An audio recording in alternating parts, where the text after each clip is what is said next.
여러분 안녕하세요. 쉽고 재밌는 주식 투자의 세계를 엿볼 수 있는 하우투스탁의 전혜연입니다. 주식을 사기보다는 때를 사라라는 말 혹시 들어보셨나요? 투자의 귀재 워런 버핏도 우량 주식이라는 이유만으로 덜컥 주식을 매수하지 않았다고 하는데요. 아무리 기업의 가치가 높은 주식이라고 할지라도 매매 시점을 잘 잡지 못하면 큰 수익을 내기 어렵습니다. 매매 타이밍을 잘 선택하기 위해서는 융통성과 자신만의 소신이 필요할 텐데요. 주식 투자에 대한 유연한 태도를 가질 수 있도록 도와드리는 하우투스탁. 오늘은 모멘텀 지표 이격도에 대해 알아보겠습니다.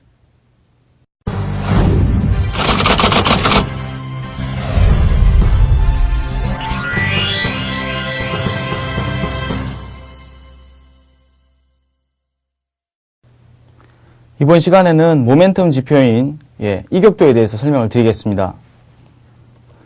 이번 시간에 학습 목차는요. 먼저 이격도의 그 분류 과정을 보시고요. 그 다음에 이격도의 개요, 계산 방법과 기본 해석, 그리고 활용 방법, 실전 사례, 장단점, 이격도를 이용하면서 실전에 어떻게 적용되는지, 그리고 장단점 뭔지 살펴보도록 하겠습니다. 이번 시간 학습 목표인데요. 기본적으로 이격도라는 지표가 왜 어떻게 쓰이는지 먼저 개념을 이해하시고요. 그 다음에 실전에서 보통 많이 이용하는 것이 21선 주가 이격도입니다. 이격도도 종류가 여러 가지가 있는데 그 중에서 주가 이격도, 21선을 이용한 주가 이격도, 거기에 대한 적용 방법을 습득할 수 있으면 이번 강의를 마스터하신 겁니다. 자, 그러면 분류 및 개요에 대해서 설명드리겠습니다. 자, 기술적 지표 중에서 모멘텀 지표에 이격도라는 것이 들어가 있는데요. 이격도라는 것은 모멘텀 지표, 보조 지표입니다. 독단적으로 사용되기는 좀 어렵고 어떤 지표, 중심이 되는 지표와 함께 같이 보조해서 쓰이는 어떤 지표라고 생각하시면 되겠습니다. 주가의 이동평균선 회귀성질을 이용해서 회귀성질을 이용한 단기 모멘텀 지표라고 설명이 들어와 있는데요. 주가의 이평선 회귀성질, 이동평균선은요, 주가를 끌어당기는 성질이 있다고 그랬고, 주가와 이동평균이 너무 과도하게 벌어질 경우에, 그쪽으로 주가가 이동평균선으로 회귀한다라고 회귀성질을 말씀드렸습니다. 바로 이 성질이 이격도라고 이해를 하시면 되겠습니다. 그러면 이런 것도 되겠죠. 예전에 이런 말씀을 드렸던 것 같습니다. 주가와 이동평균선이 있고 주가가 너무 많이 올라갔을 때 주가가 이동평균선으로 회귀한다. 이런 부분도 이야기 드렸고요.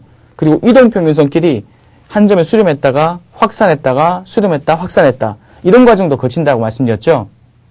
이것도 어떻게 보면은 주가가 이동평균선 간에 이격이 많이 벌어져 있기 때문에 주가가 이동평균선을 회귀한다라는 것. 그리고 이동평균선끼리 수렴 확산 반복하면서 너무 많이 벌어져 있기 때문에 이격이 벌어져 있기 때문에 다시 회귀한다라는 것. 그래서 바로 이 이격도는 이렇게 두 가지로 보통 나뉩니다. 주가 이격도와 이동평균선 이격도. 주가 이격도는 주가와 이동평균선 간의 이격을 의미하는 거고요. 이동평균선 간의 이격도를 바로 이동평균선 이격도라고 표현합니다. 이동평균선 간의 이격도는요, 보통 실전에 많이 안 쓰이고요. 보통은 주가 이격도를 많이 쓰기 때문에 주가 이격도를 기준으로 해서 여러분들께 설명을 드리겠습니다. 자, 다음 내용으로 넘어가죠. 자, 계산 방법입니다. 주가 이격도의 계산 방법인데요. 당일 주가 나누기 이동평균선, 당일 이동평균선 가격. 예를 들어서 이동평균선 가격이 삼성전자 같은 경우는 50만원, 60만원 이렇게 이동평균선 가격이 있을 겁니다. 당일 주가 나오겠죠? 나눠가지고요. 100을 곱한 것이 바로 이격도입니다. 그러면 이 이격도 수치가 나왔을 때, 이격도 수치가 나왔을 때 이때 당일 이동평균선이라는 가격이 과연 뭐로 설정을 하느냐? 예를 들어서 21선으로 설정을 하느냐? 아니면 61선으로 설정을 하느냐? 거기에 따라서 21선 이격도가 있고요. 61선 이격도가 있고요. 그리고 사실 꼭 21선과 61선 할 필요 없이 여러분들이 보고 싶어하는 그 이평선과 주가의 이격도를 또 기준으로 해서 계산할 수도 있습니다. 이것도 그러니까 어떻게 보면 무한정한 거죠. 여러분들이 경험을 많이 키우셔가지고 그거를 실전에 어떤 게 가장 잘 맞아떨어질까 찾아내시는 것도 하나 공부되실 겁니다. 그리고 이렇게 해서 이제 보통 21선 이격도와 61선 이격도를 많이 보는데 그 중에서도 21선 이격도가요, 실전에 좀 많이 써요. 그래서 요걸 기준으로 해서 이해를 하시면 좋겠습니다. 보통 이렇게 해석을 하거든요. 상승 국면일 경우에 98% 이상 수준이면 매수를 한다 그러고요. 그 다음에 보시다시피 106% 이상이면 매도를 한다고 이렇게 쓰입니다. 근데 요걸 꼭 그대로 퍼센테이지 따져가지고 계산하는 것은 조금 좀 문제가 있는 것 같고, 여러분들이 보실 때 이동평균선하고 기준선이 되는 이동평균선과 지금 당장의 당일 주가가 똑같이 맞물려 있으면 나눴을 때 어떻게 되겠습니까? 1이 되겠죠? 1이 되니까 곱하기 100 하면 어떻게 됩니까? 예? 100이 되겠죠? 주가와 이동평균선이 이격이 없을 때, 딱 붙어 있을 때, 주가와 이동평균선이 바로 붙어 있을 때, 그때를, 예, 바로 100이 되기 때문에, 그때는 이격이 없는 상태고, 바로 100이 이격이 없는 상태, 기준선이 되는 겁니다. 그러니까 100보다 높으면은 주가가 이동평균선보다 위에서, 예, 과다이격으로 떨어져 있는 거고요.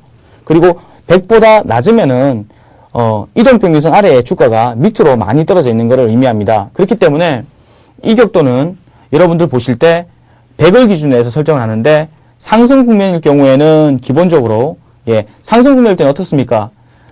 상승의 국면이니까요, 주가 자체가 힘이 셉니다. 힘이 세니까 기본적으로 100을 기준으로 해서 오버슈팅이 좀 많이 일어나겠죠. 그래서 100보다도 이격이 좀 더 많이 벌어지는 쪽이고요. 또 하락 추세 속에서 이격이 위로 벌어질 때는 어떻습니까? 기본적으로 하락 추세니까 매도 힘이 센 구간이니까 100보다 이격 좀 벌어지더라도 좀 상승 국면보다 좀 덜 하겠죠. 그래서 여기 보시면은 상승 국면일 경우에는 바로 매도 이격도가 106으로 되어 있고요. 그리고 하락 국면에서는 102로 되어 있습니다. 근데 이걸 꼭 수치로 보지 마시라고 그랬죠. 예, 그래서 100 이상에서 일단 상승 국면일 때는 좀 많이 올라가면 그때 좀 부담스럽다는 공통점을 찾아야 되는데요. 그것은 뒤에 실전에 어떻게 쓰이는지는 잠시 후에 설명드리겠습니다. 근데 일단은 중요한 것은 이 수치에 대해서 초점 맞추기보다는 100을 기준으로 해서 상승 국면에서는 좀 더 많은 위치에서 이격이 벌어졌을 때가 매도고, 그리고 이격이 오히려 뭡니까? 상승 국면에서는 조금만 좀 떨어져 있어도 매수를 들어갈 수 있다라는 것. 그리고 하락 국면에서는, 예, 조금 좀 올라오면 거기서는 매도가 되고요. 그리고 하락 국면에서는 매도 힘이 좀 센 구간이니까, 예, 이동평균선보다 좀 많이 떨어졌을 때 그때 매수가 된다는 것. 즉 하락 국면과 상승 국면에 100을 기준으로 한 위치가 어느 정도에 형성된다라는 머릿속에 그림을 일단 그리시고 요 페이지를 넘기시면 될 것 같습니다. 실제로 이 수치는 꼭 그렇게 맞추기는 좀 힘들고요. 실제 적용시킬 때 좀 잘 안 맞는 부분도 있습니다. 60일선 이격도 마찬가지입니다. 수치는 잊어버리시고요. 실전에 100을 기준으로 해서 그러한 개념이 있다는 것만 이해하시면 될 것 같습니다. 자, 그러면 활용 방법 및 실전 사례에 대해서 설명드리겠습니다.